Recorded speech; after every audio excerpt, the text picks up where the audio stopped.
Old lady. That's how guys lose their jobs, not collecting fares. I'm sorry. I guess I'm a little excited. Thank you, lady.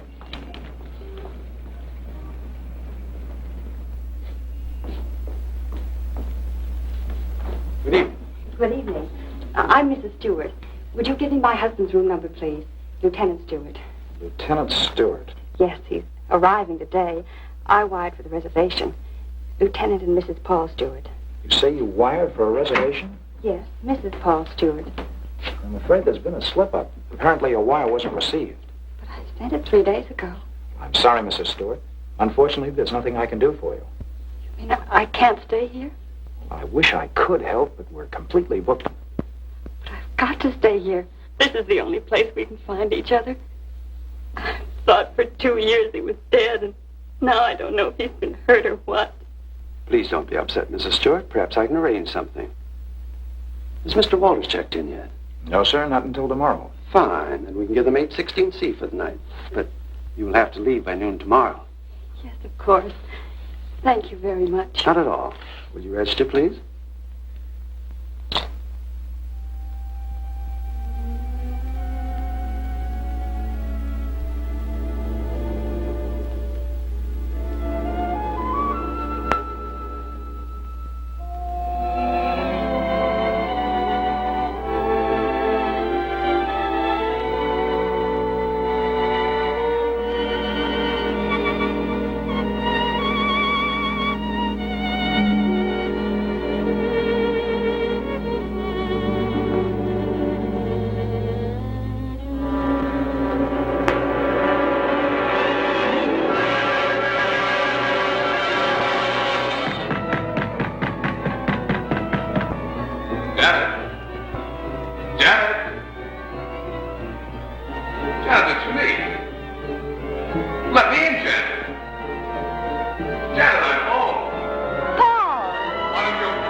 Hello, this is Mrs. Stewart. Did my husband come in? No, thank you.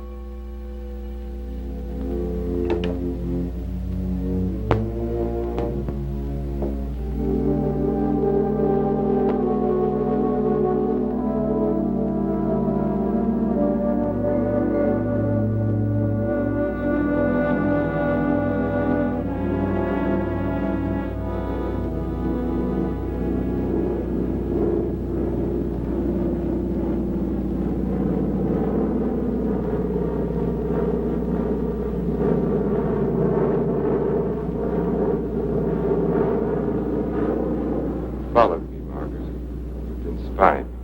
I have. I've been watching you for months, making a fool of yourself. I don't think so. Bringing her here? Elaine was just about to leave. I didn't interrupt too soon? Perhaps it's just as well things worked out like this, Margaret. I've decided to ask you for a divorce. A divorce? Well? Why should I divorce you? Oh, please, Margaret, let's be sensible. Whatever we had for one another is gone. We've been afraid to admit it before, but it's true. Elaine and I... Well, I love her. You never loved anyone but yourself. Please, Margaret. I was good enough for you once, but now you want someone younger. It's not that way at all. It's just that I can't go on with you any longer. All right, Richard. You can have your divorce. You're right. We are strangers. But I have some pride, and no one's going to think you've cast me off like Margaret. that. You want your precious Elaine, and you can have her. But people are going to know the truth. I'll start right in by telling the room clerk you've been entertaining your girlfriend at our apartment. Then I'll call the newspapers. Careful, cautious Richard. Destroying everything he is for the sake of a cheap... Get away from that you ask phone, for it, and Margaret. you're going to get it. Leave that phone I'll enjoy alone, telling your Margaret. friends Leave that you're phone not alone. if you're not too...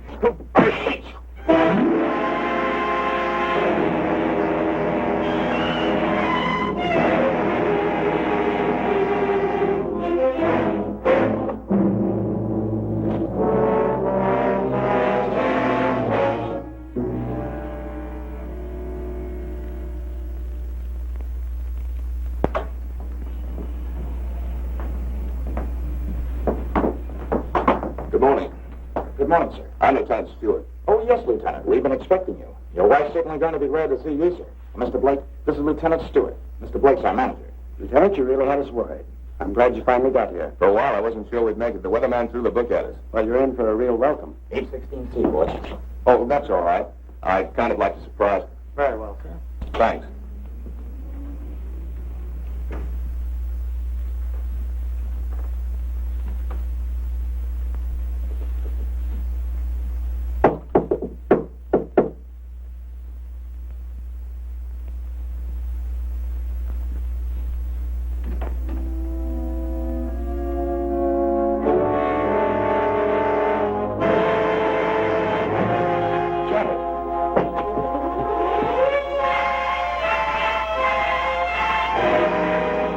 Darling, what's the matter?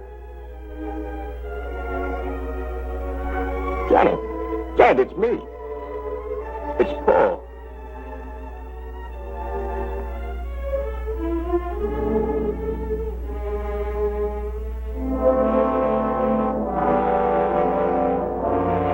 Janet!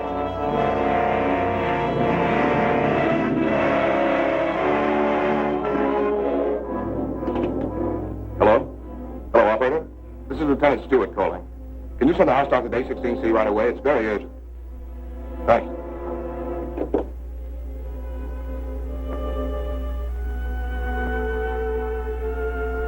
Well?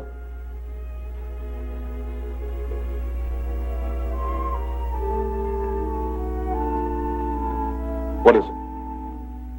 What's wrong with her, Doctor? I'm not sure. I think she's suffering from some sort of shock. I'll be frank with you, Lieutenant. This is a little outside my line. But there must be something you can do for her. We ought to call in a nerve specialist, a psychiatrist. Can you suggest one? There's a very good man in the hotel, Dr. Cross. If we're lucky, we might find him in. This is Dr. Blair. Will you see if Dr. Cross is in for me? Thanks. Cross has had a lot of experience with this sort of thing. I'm all right for a broken arm or an old-fashioned hangover. But when it comes to the mind, well...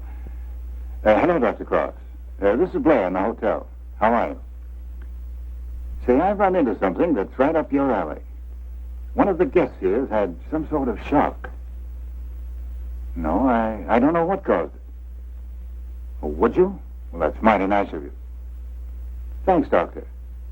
816C. You'll be right with us. She was so alive when I saw her last. I can't quite believe this. Better snap out of it, Lieutenant. I don't want another patient. Dr. Cross is one of the best men in this part of the country. I'm very happy that he's going to have a look at it. I don't get it. What could have brought it on? I wish I could tell you. The mind's a strange instrument. What affects me may not bother you in the slightest. The workings of the mind depend on so many things inside as well as outside. You can't make hard, fast rules. Well, I suppose it is plausible if he hasn't been feeling well. Worrying about me, not knowing whether I was dead or alive. Then coming here and not finding me. That'll be Dr. Cross.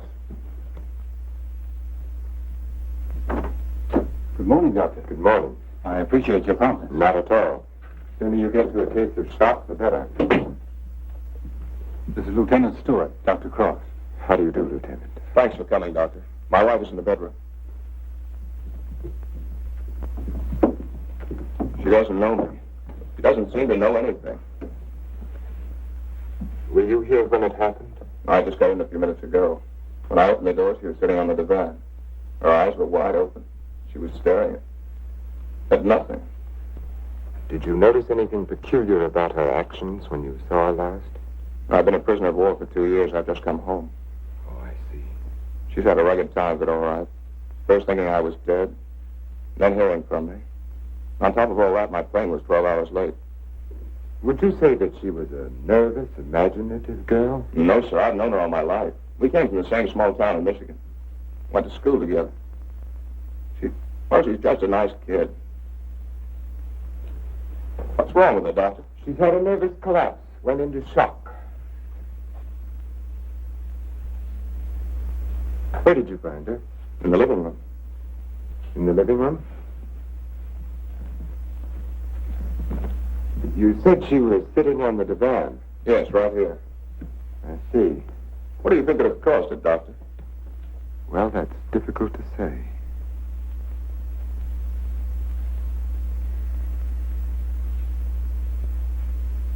You have no idea how long she might have been sitting there. No. Oh, the clerk did say she phoned out about 1 in the morning. Between 1 and 8:30.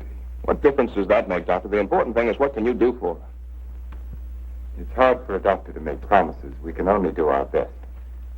Are you living permanently at the hotel? No, as a matter of fact, we've got to clear out by noon. Oh, I see. But then I'd better take her to my place. She's going to need someone with her night and day. Dr. Cross has a private sanatorium just out of town. Let's see. Believe me, Lieutenant, it's best for her. But there must be a hospital here in San Francisco. I'd like to be near her. Of course. But I'm at my place every day. It's in the country, and she'll get plenty of fresh air and quiet. If I were you, Lieutenant, I'd listen to Dr. Cross. Okay. You men know best. Just get her well again. I was getting ready to leave when you called. I'll take Mrs. Stewart up with me now.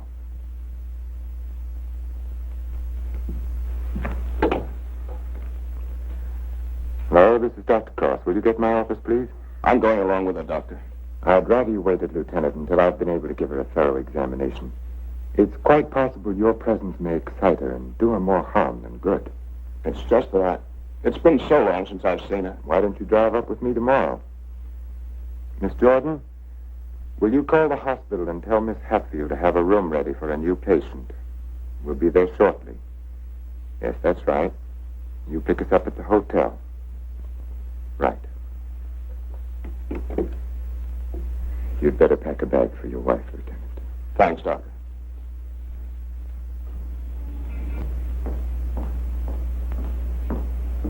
I'm from Dr. Cross's office. We wish to pick up a patient. Oh, yes. They're on their way down now. Thank you.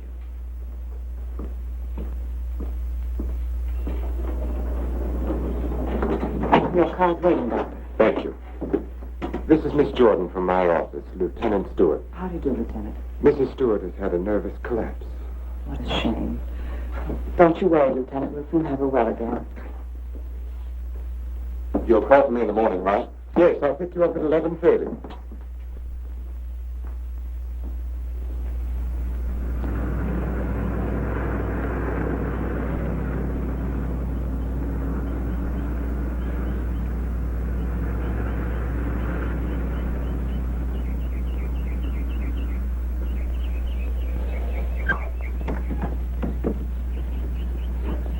Put her to bed and have Dr. Stevens give her an injection of scopolamine. Yes, Doctor.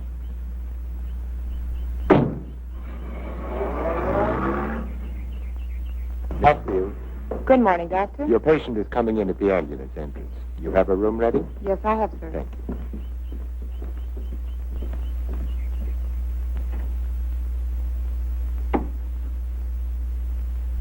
Good morning, sir. Good morning, Doctor. How is she? Better, sir. What's her trouble? Amnesia shock. She's had her injection. Yes, sir. She's ready to talk now. Thank you. That'll be all.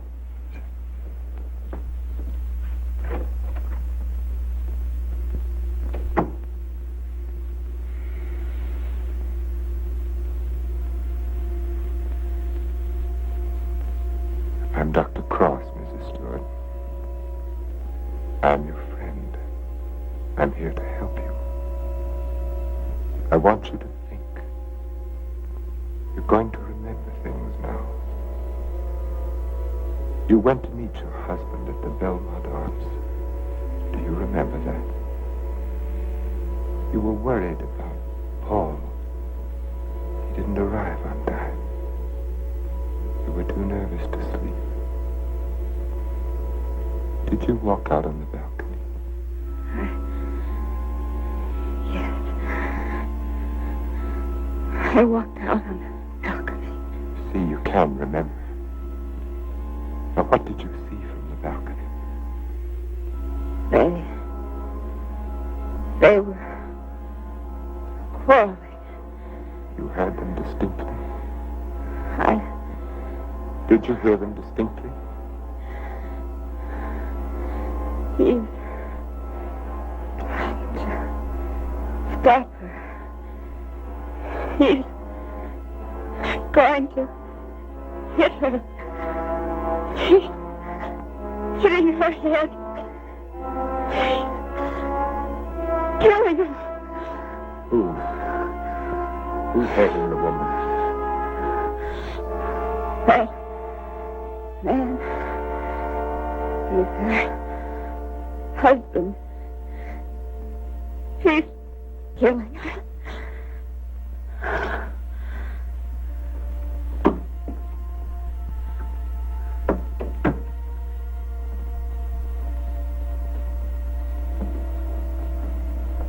Well, She knows, Elaine. She remembers. Her room was opposite my apartment. She walked out on the balcony. She heard everything.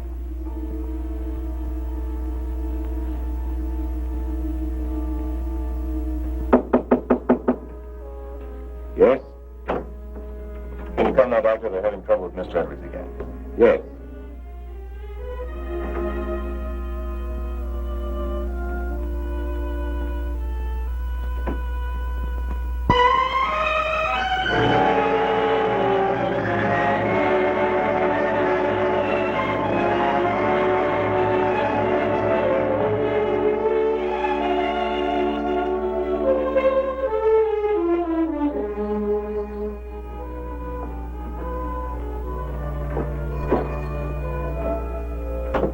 Darling, I didn't think you'd ever get here.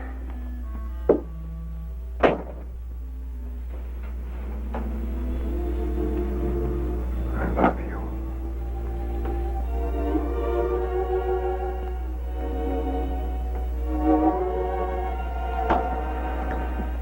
you've got a headache. I can tell from your eyes. Yes, it's bursting.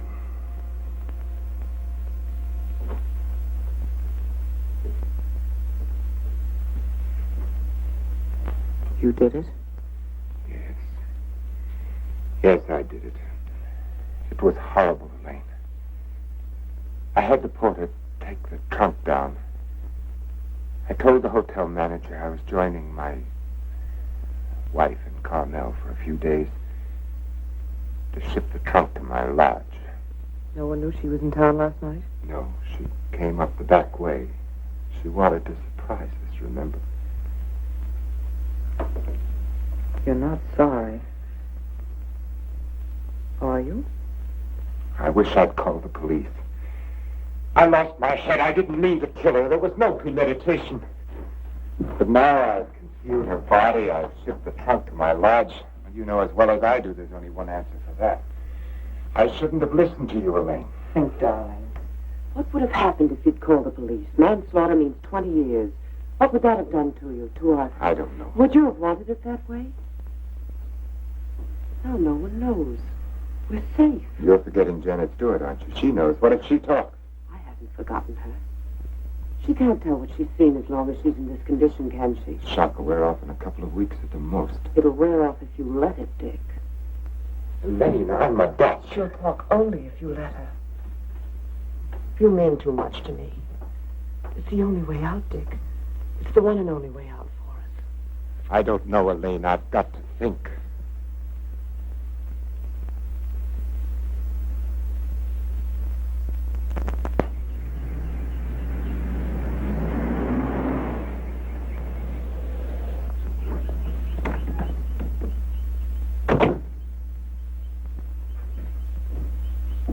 Good morning, Mrs. Penny. Good morning, Doctor. You're looking very well today. Thank you, Doctor. Good morning, Doctor. Good morning, Miss Hatfield. This is Lieutenant Stewart. Miss Hatfield's our head nurse. How do you do, Lieutenant? Is Miss Jordan with Mrs. Stewart? Yes, she is, Doctor. Good morning, Lieutenant. Janet. Darling, it's me. It's Paul. I'm home, dear.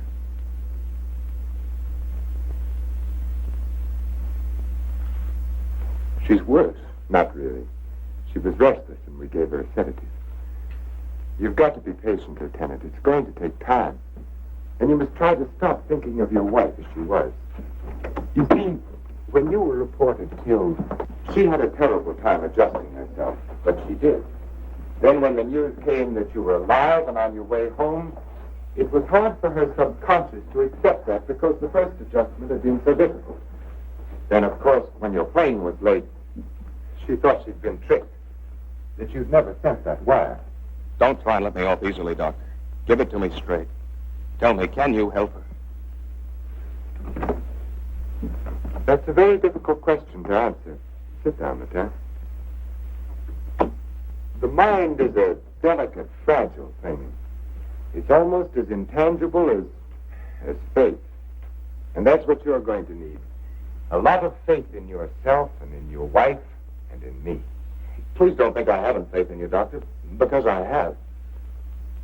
But yesterday, after you left with Janet, I needed someone to talk to. Of course. So I went to the Army hospital and I talked with some of the doctors. I told them Janet was in your care. They said that I couldn't find a better man. But, well, you know how it is. I figured that maybe two minds might be better than one. And I asked if another opinion mightn't help. Well, that's perfectly understandable. If you want a consultant, by all means, bring one in. Thanks. They recommended Dr. Franklin Harvey. Harvey? Well, I studied under him. He's probably the best man in his field. Oh, that's swell, Doctor. I was a little embarrassed. I didn't want you to think that... Not at all. I'll phone Dr. Harvey and have him out here.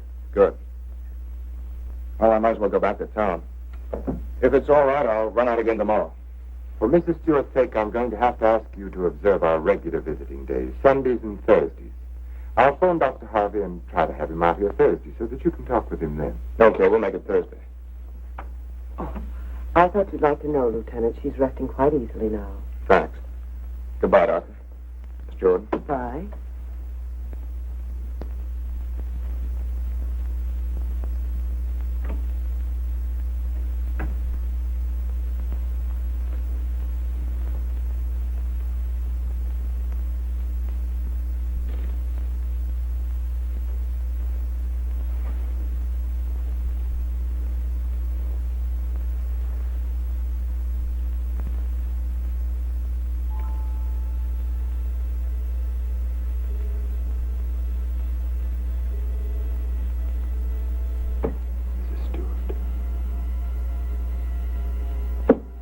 Stewart. You're going out on that balcony again, Mrs. Stewart. You're looking into the other apartment.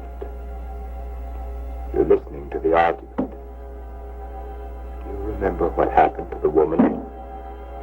He's hitting her. He's hitting her with the candlestick. And now he's hitting you. Hitting you with the candlestick in your head again and again.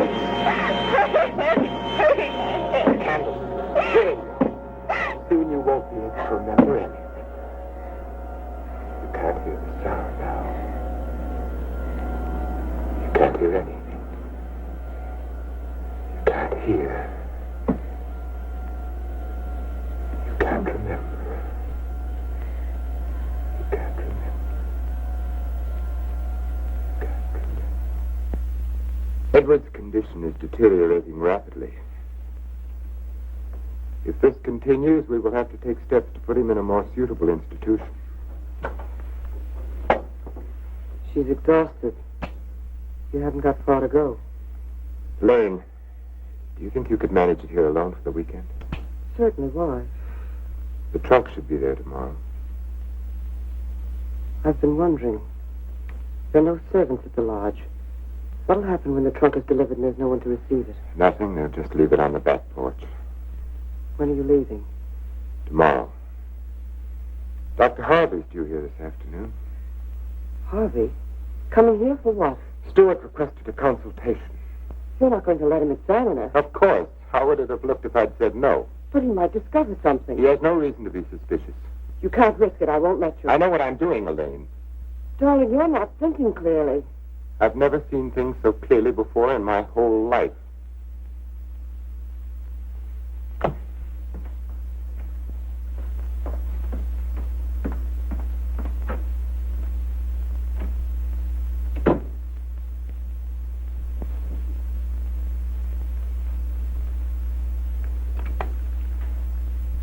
You'll send me a report on her spinal test Yes, Dr. Harvey. and the other specimens. Yes.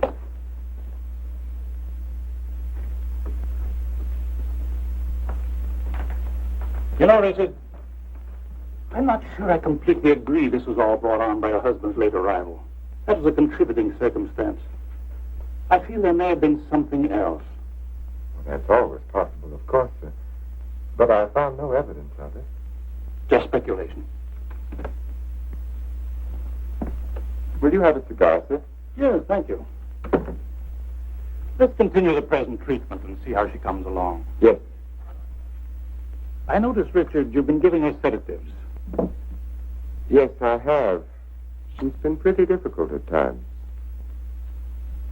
I go easy on them. If she's under sedation, there's no way of knowing when she comes back to normal. No, I plan to take her off them within the next 24 hours. Fine. By the way, how Margaret? I'm joining her at the lodge. Give her my regards when you see her. I will, thank you. Well, I better talk with the young man. Sometimes I wonder which are more difficult, patients or their families.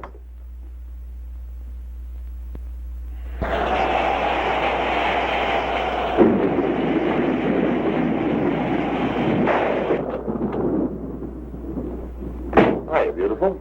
Hi. Yeah, what a night. You don't happen to know a blonde who'd like to relax with me, do you? That's what I thought you'd say. Coffee? Please. And poor Edward's lease storms aren't doing any good. He kept ducking into his closet and slamming the door after him. Finally had to lock it. How's your patient? All right, I guess. Talking with her husband, it's kind of tough coming home and finding a wife in that condition. Yes. Can't figure Dr. Cross's treatment. Why keep the poor guy from seeing his wife? I think it would have helped snap her out of it if she saw more of him. Dr. Cross doesn't want to get her excited. After all, the attack was brought on by worry over him. Yeah. That was close.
Time to turn in. Well, you better tuck your patient in bed and get a good night's sleep. Yes, I should be up there now. Tell me, is it true that doctors get a night off once in a while? If you had a night off, you wouldn't know what to do with it. Wouldn't I? Wouldn't I? Good night, Doctor. Good night.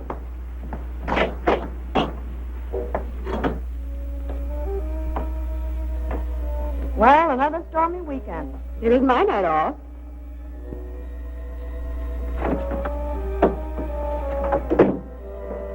Well, anyway, the rain will help Jane on her day off.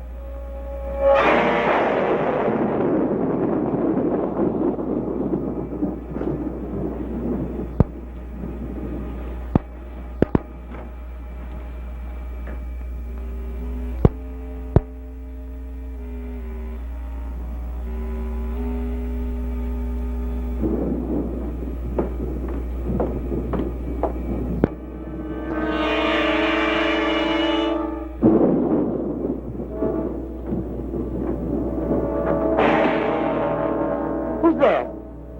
Why, Mr. Edwards, you shouldn't be in here. Come, I'll take you back. Don't I?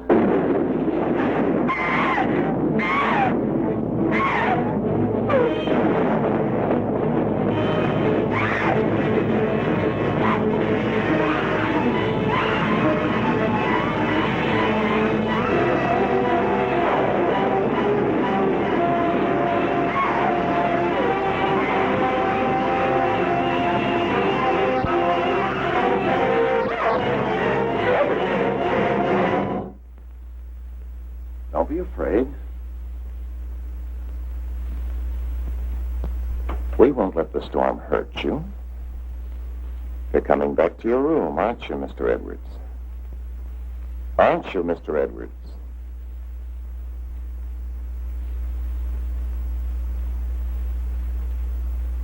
That's fine. Come along. Take care of him, Frank. Yes, Doctor. Come along, sir. Are you all right, Elaine? Yes. There, Mrs. Stewart, it's all over. He killed her. He hit her on the head and he killed her. My husband killed her.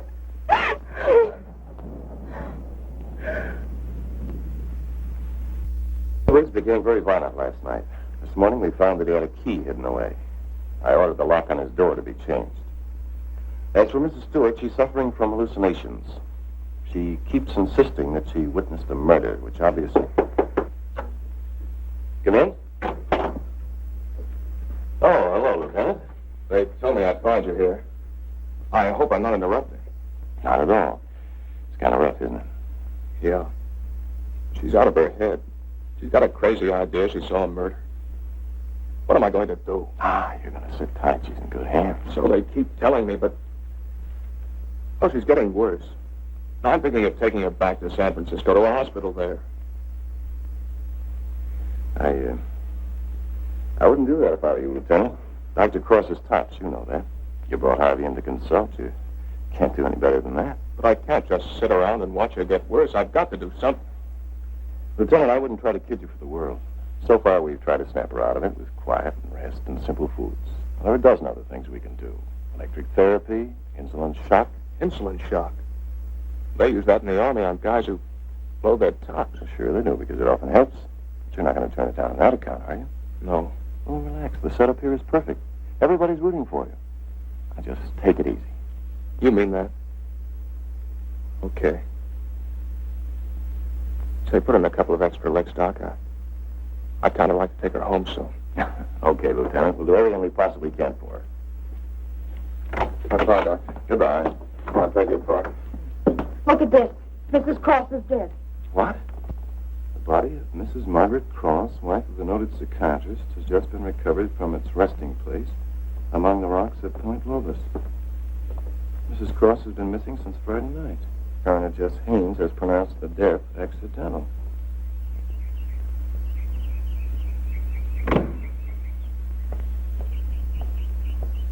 Good morning, Doctor. You have our deepest sympathy. Thank you.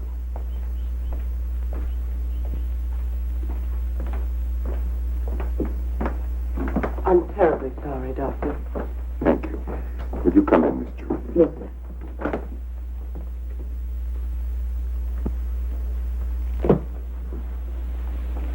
You're the perfect picture of a heartbroken husband. Am I? I've missed you. Driving back, there was time to think. I got to thinking about you. I asked myself, is she worth what I've done? Well?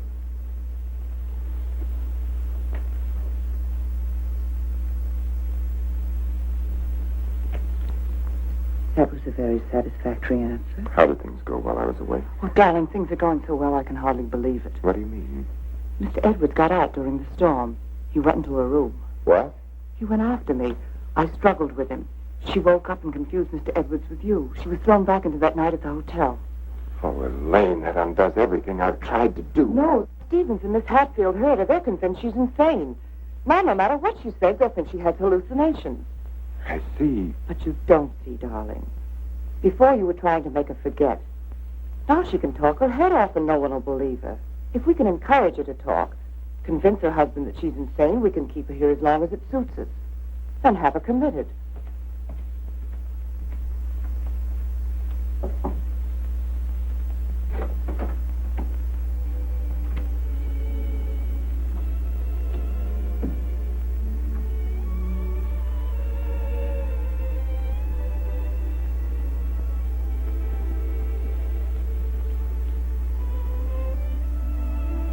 Darling. Janet, darling. It's me. Wake up. I'm here, dear.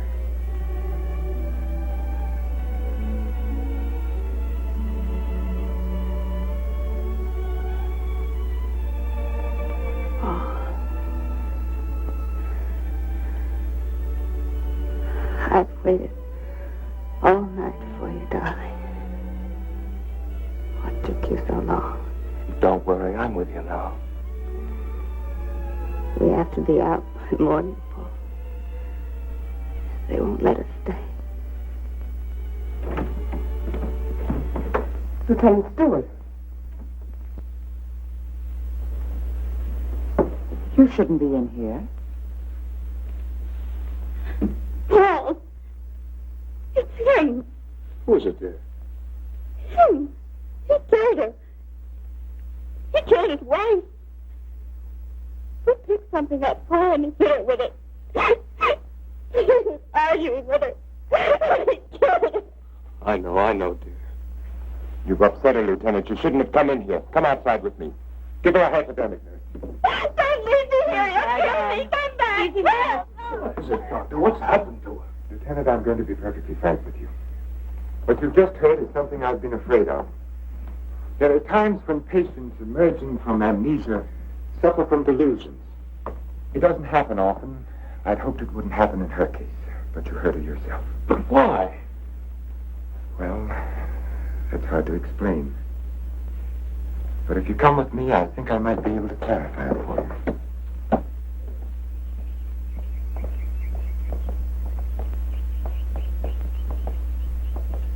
Hello, Mrs. Penny. Good day, Doctor. How are you feeling today? Just fine, Doctor. Just fine. That's a lovely thing you're knitting there. It's a shawl for one of my friends. Everyone here treating you well? Oh, yes. They're very nice to me. Dr. Stevens hasn't tried to kill me with that needle for a long while now. Neither has Miss Hatfield. Haven't I told you many times, Mrs. Penny, that no one here is trying to kill you? Oh, yes, they are. You all want to kill me. You're murderers, all of you. But I've learned. I'm too smart for you.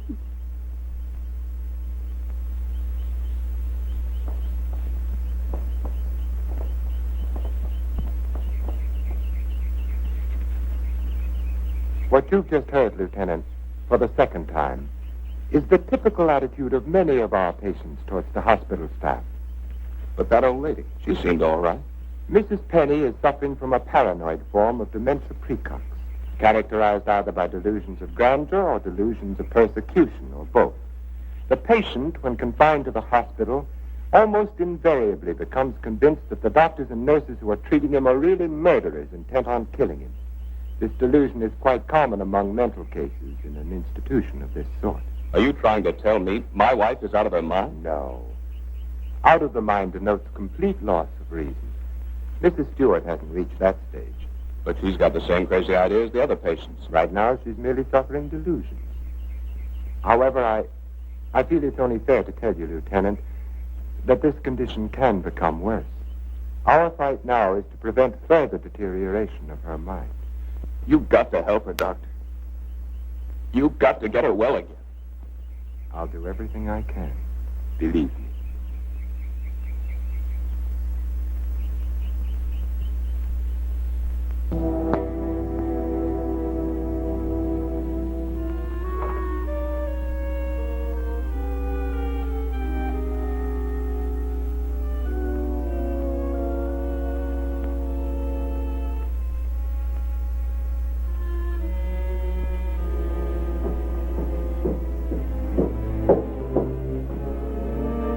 Come now, Mrs. Stewart. You shouldn't be out of bed. Will you help me, please? Please, please help me. Get the police here, please. We don't need the police, Mrs. Stewart. You come along with me and everything will be all You right. don't understand. There's nothing the matter with me. I want the police. That doctor's a murderer. You go back to bed and we'll call the police. Don't talk to me as if I were crazy. I'm telling you the truth. Orderly. Now come along, Mrs. Stewart. None of us know Mrs. Stewart. And it's going to be all right. Hurry! Let me go, no. I'm not crazy. I'm not crazy. I wish you could have been there to see her yourself. Yes, I heard about it this morning. She had the usual delusions. She kept insisting that you were a murderer. You know how they get. She wanted me to call the police. For a moment, she became very violent. I had to give her a sedative. I think we ought to do something about her. I agree with you, Doctor. I'll be in to see her in a few minutes. Thank you, sir. Thank you. There, you see? Everything worked out just as we planned. Yes. Well, smile, darling. It's fallen right in our lap. You don't seem particularly pleased. I am. Of course I am, Elaine. Well, what are you going to do? I'm going to try to find something that will convince her that she's insane. You'd better get back to her now, darling. I'll be over in a few minutes. Right.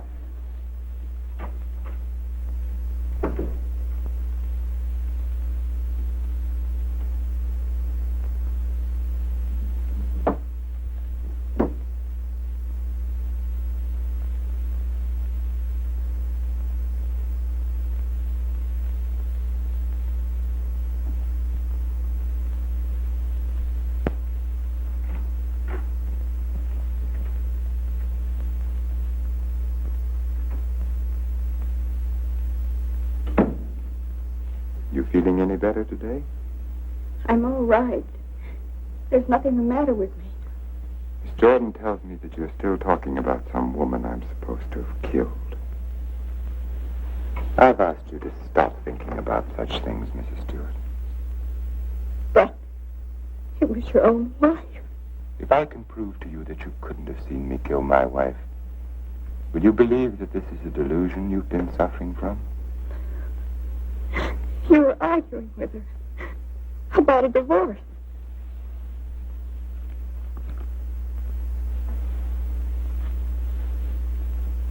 If you will look at the date on this newspaper, Mrs. Stewart, you will see that my wife died only a week ago.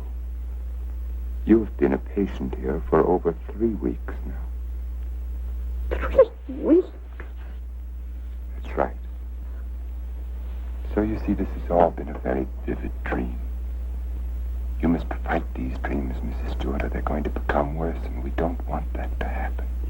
My mind is all right. It's not all right, Mrs. Stewart. Your mind is sick, and it's getting worse. My mind is all You right. wouldn't want your husband to see you in that condition, would you? He doesn't even want to see you when you're like this. You're losing your mind, Mrs. Stewart. No. Losing your mind.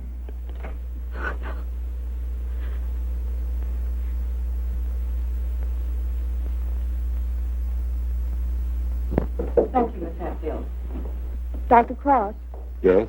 there's someone in your office to see you. Did I have an appointment? No, sir. He's from the district attorney's office of Monterey. Oh, yes, thank you.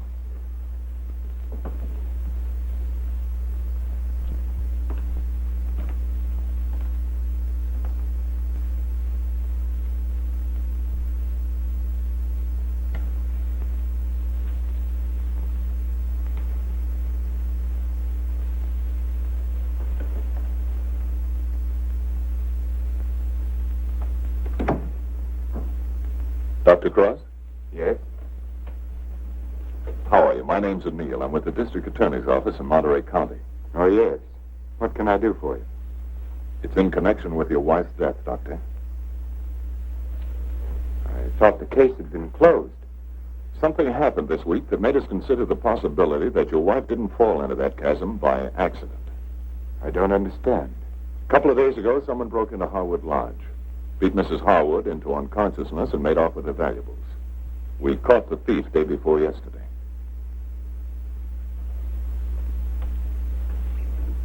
But what has that to do with Mrs. Cross's death? It may not have anything to do with it. It occurred to us that since the lodge was so close to your place, the man who clubbed Mrs. Harwood may have paid a visit to your wife. You've lived around Point Lobos for nearly 10 years. Mrs. Cross spent much of her time there. She must have known those cliffs pretty well, even at night. Yes. I'd hate to think that I'm not saying it was murder, Doctor. I'm just checking. Of course. I'll do everything I can to help you. I knew you'd feel that way about it. Have you checked your place to see if anything was missing? I'm sure there isn't, or I'd have noticed it. If it's all right with you, Doctor, we'd like to have Mrs. Cross's body exhumed. But the coroner said... It was only a routine examination. Well, I don't know if that's necessary, Mr. O'Neill. You've got your man. All we've got is a drunken old tramp who clubbed Mrs. Harwood and stole a little money and jewelry. We can't know about Mrs. Cross unless the body's exhumed. But it seems almost sacrilegious. Hasn't she been through enough? Haven't I? I'd hoped you'd be more understanding, Doctor. Naturally, we'll get a court order, but it would be much simpler if you... If this tramp killed your wife, you want to see him punished, don't you? Of course. Then you can't conscientiously object to the exhumation. No. No, Mr. O'Neill, I can't. If the man is guilty, he must be punished, of course. Thank you, Doctor. You'll hear from me one way or the other within the next few days. Thank you for your cooperation.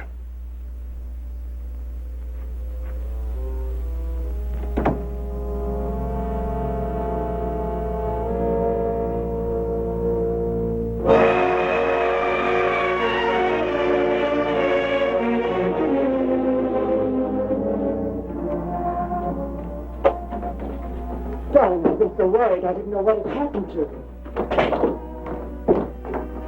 Where's you been? City. When you weren't here for dinner, I began to worry. What did the man from the district attorney's office want? They're going to exhume Margaret's body. You're not going to let them. I had nothing to say about it. They'd get a court order. But why are they? I I think some prowler may have killed her. Prowler? They weren't looking for anything before. She slipped and fell and fractured her skull against the rocks. Now they may discover it wasn't the fall that killed her. They can't prove anything. No. Once they start asking questions, That's why I went to the city. I had to make sure that I hadn't overlooked anything in the apartment. Why didn't I report it in the first place?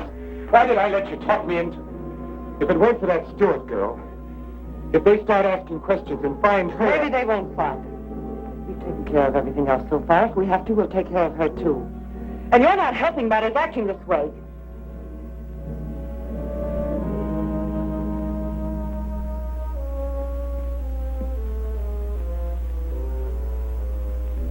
If a man wanted to, if he had courage, he could get rid of her and no one would ever know. Doctor has an advantage. I could give her insulin shock treatment. Shock treatment's indicated in a case like hers. I could give her 4 injections. Then with the last one, an overdose. No one would ever know the difference. And we'd be safe. No matter what the district attorney's office found, we'd be safe. They'd have nothing on us, Richard. We could get married then. You'd be yourself again, Richard. We'd find peace and quiet here, just the two of us. You don't think I'd do it, do you? Why not? Is her life more important than ours? I've had enough. Look, Elaine, I can't go on like this. Things keep piling up. First it was Margaret, and then tricking that child so that she'd forget. Then convincing her that she was insane. There's a limit beyond which even I can't go.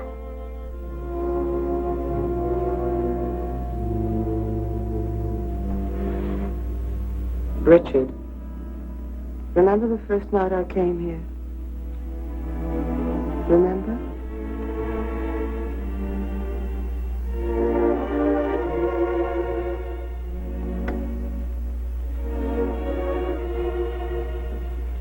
You were alone.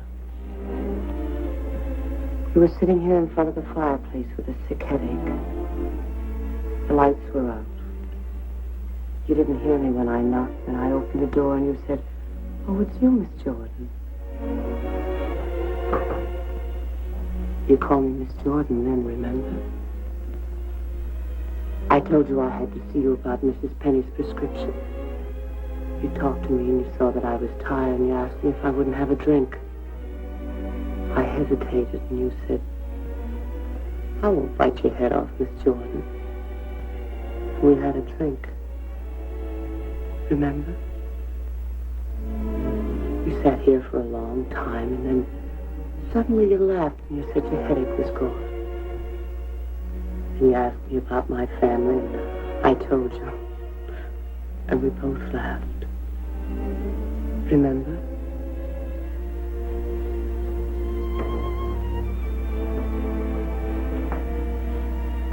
Then you took me in your arms. I know you remember that. I won't do it, Lily. I won't do it. Just a minute, I'm coming.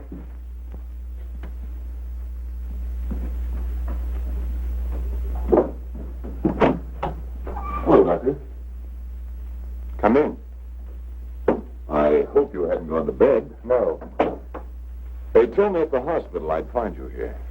I didn't expect to see you so soon, Mr. O'Neill. I thought you'd phone me if there were any developments. I had to save the papers. Oh, yes? Coroner's inquest subpoena. Now it's legal. What did the coroner find? Your wife was murdered, Doctor. Oh?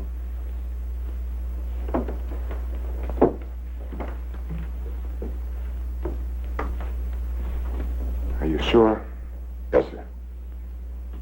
Sit down, Mr. O'Neill.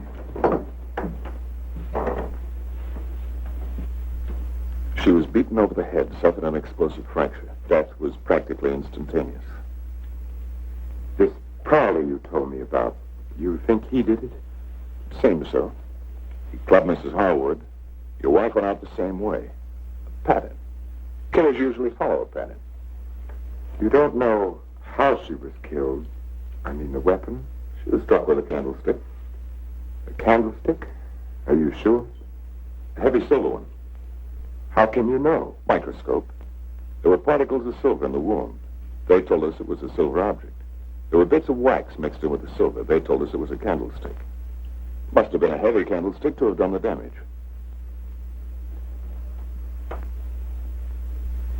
Just routine, Doctor. A criminal doesn't have much of a chance these days, does he? No, sir. By the way, do you have any silver candlesticks at the lodge? We might have. I'd like your permission to go through the house.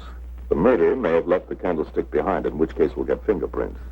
If he got rid of the weapon, we may be able to find the mate.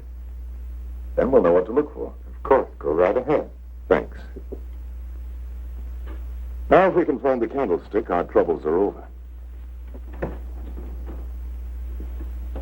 By the way, when did you see Mrs. Cross last? Alive, I mean. Oh, a couple of weeks before she was killed.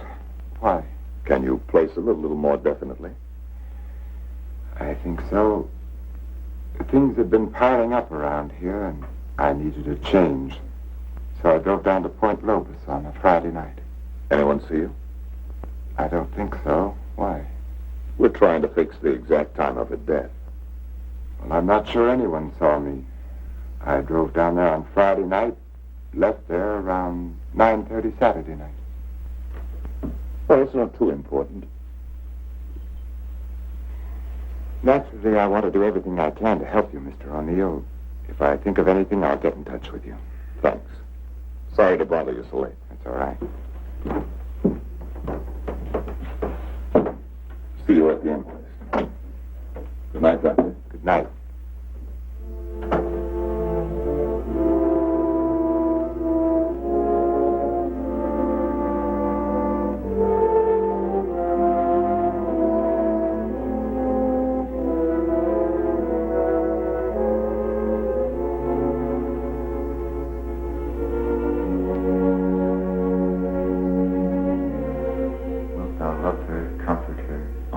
keep her in sickness and in health, and forsaking all others, keep only unto her, so long as she both shall live. I will. What's the matter, Richard? You haven't been yourself lately. Something on your mind? Darling, what's happening with us? Richard, I must speak to you. People are talking about you and that nurse, Miss Jordan. How do you like my hair, Richard? Of course, I had it dyed. Everyone says it makes me look years younger. I could give her 4 injections. Then with the last one, an overdose.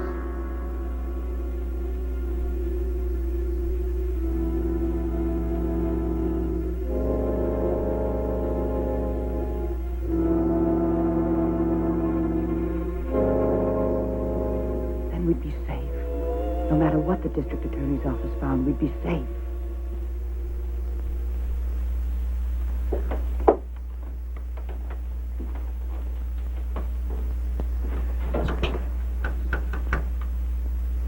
Get me Lieutenant Stewart, please.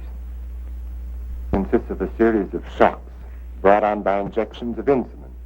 The dosage and the degree of shock is gradually increased until we've reached what we feel is the limit the patient's system can stand. Well, if you do give Janet this insulin, how certain can you be that it'll help her? I'm neither a miracle man nor a prophet, Lieutenant. If medicine were an exact science and not an art, I might be able to tell you. But you think there's a chance? Yes, I do. I have seen it work in the Army. All right, Doctor, go ahead and try it. Fine. We'll begin the treatment tomorrow morning.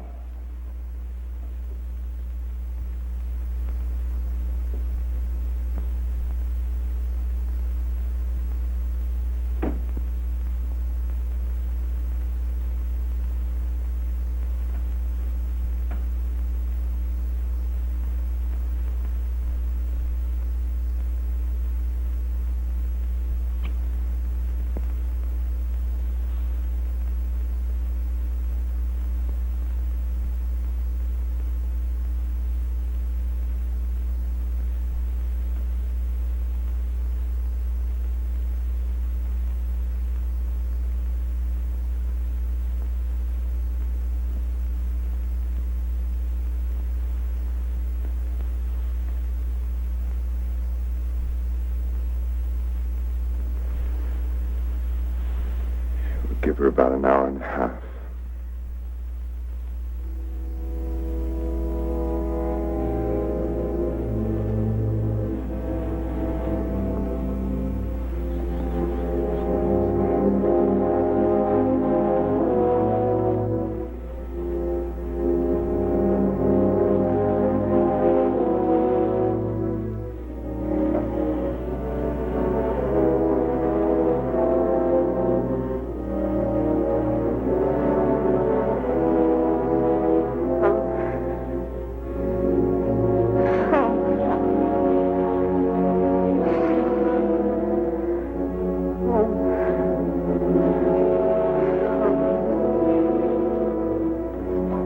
Now watch her.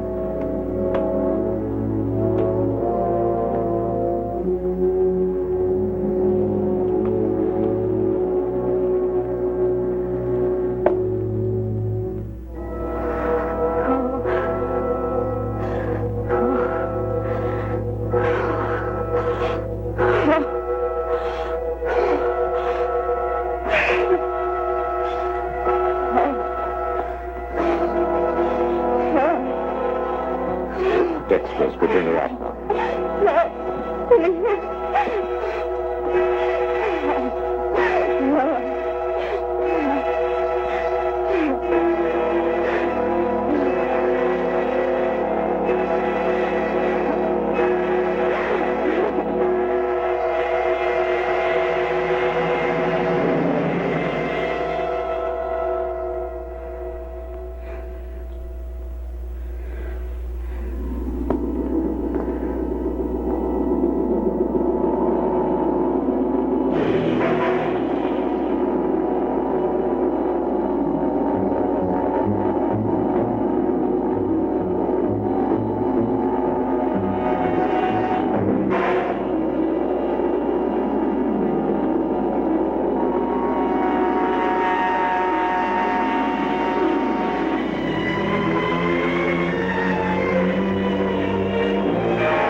appointment?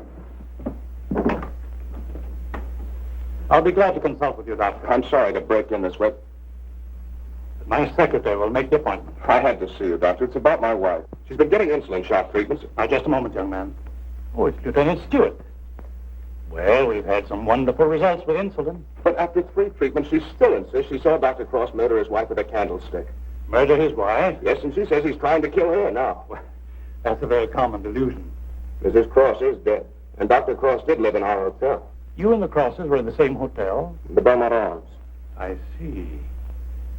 And when was it she said that? Yesterday? Yes, after the treatment.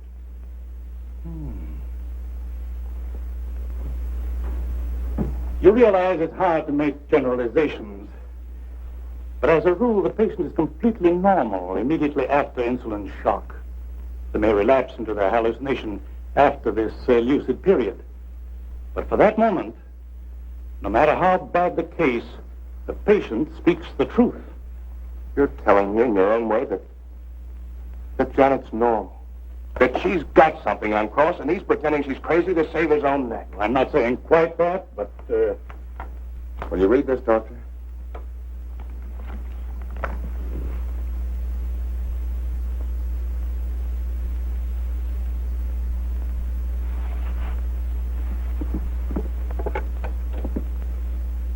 Get Dr. Cross at his sanatorium, please.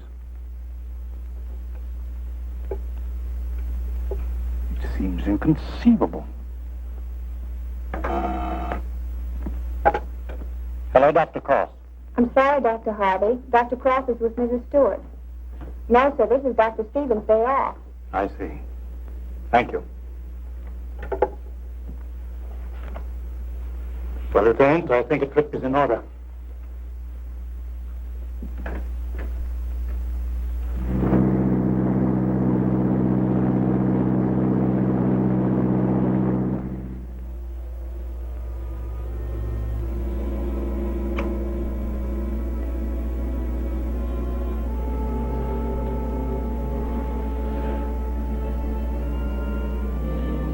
She's the only one who knows Richard.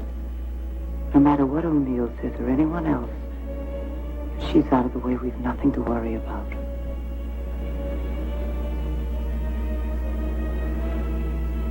They can hint and guess all they want, but without her, they have nothing.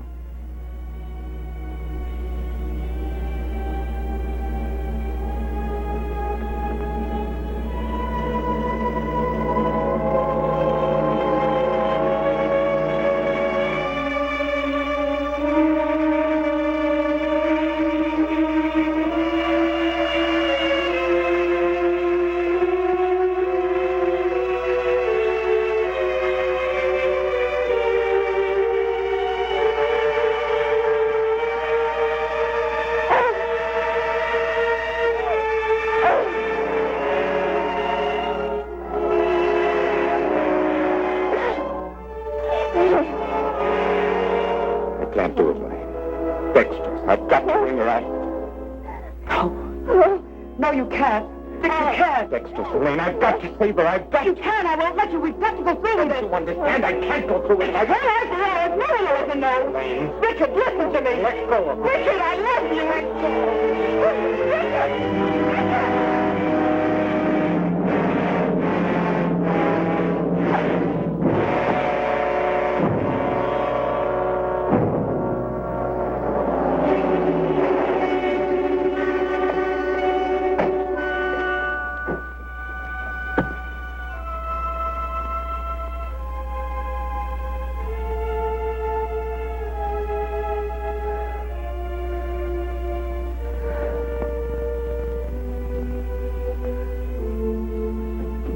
Dr. Cross, where is he? Mrs. Stewart. Come along, I may need you.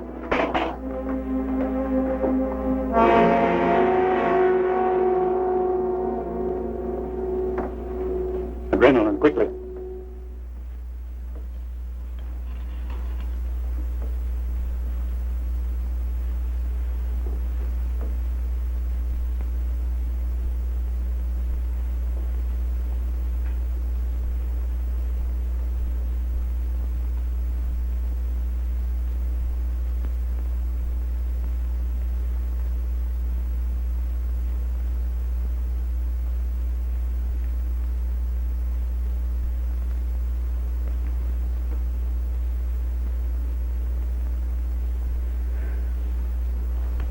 Don't worry, son. She'll come out of it in a couple of hours, and you'll be able to take her home in 2 or 3 days. I'm very grateful to you, Doctor.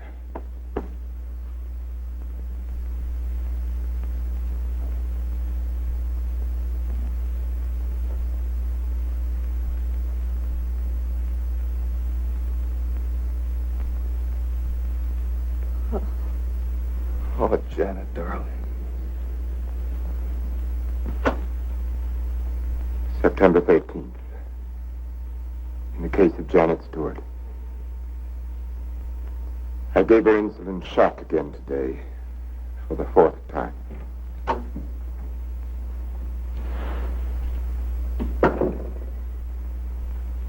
Can you give me a minute? Thank you.